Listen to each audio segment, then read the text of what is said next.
অনেক সময় এরকম হয়, অফিসের কাজের চাপগুলো বাসায় আমরা পার্টনারের সাথে অনেক বেশি ওভারশেয়ার করি। এই ওভারশেয়ারিং এর কারণে কিন্তু পার্টনারও সেম স্ট্রেসটা ফিল করা শুরু করে। এক্ষেত্রে আমরা কি করতে পারি? প্রথমত আমরা যেটা করতে পারি, অফিস থেকে আসার পরে কিছুক্ষণ নিজেকে সময় দিতে পারি। এরপর যদি অনেক চাপ থাকে, অনেক বলার কিছু থাকে, সেটা আমরা লিখে ফেলতে পারি বা জার্নালিং করতে পারি।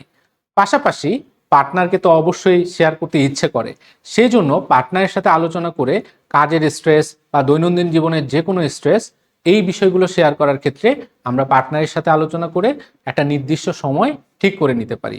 এই 3টি ধাপ অনুসরণ করলে দেখা যাবে যে ওভার শেয়ারিং করে পার্টনারকে স্ট্রেস করছি না এবং এর কারণে আমাদের সম্পর্কটাও ভালো থাকবে। আপনি যদি কোনোভাবে এই ওভার শেয়ারিংটা কন্ট্রোল করতে না পারেন, সেক্ষেত্রে আপনার পার্টনারের সাথে আপনার সম্পর্কটা কোথায় যেতে পারে? পার্টনার হয়তো ঠিক সেম কারণে অ্যাংশাস হয়ে উঠতে পারে, তার মধ্যে রেস্টলেসনেস তৈরি হতে পারে এবং আপনার প্রতি তার এক ধরনের খারাপ লাগা তৈরি হতে পারে, যেটা তাকেও মানসিকভাবে প্রভাবিত করবে এবং আপনাদের সম্পর্কটাও একটা আনহেলদি জায়গায় চলে যেতে পারে। এরপরেও যদি দেখেন যে আপনি কোনোভাবেই নিজের ওভার শেয়ারিংটা থামাতে পারছেন না, সেক্ষেত্রে একজন পেশাদার সাইকোলজিস্টের পরামর্শ নিতে পারেন।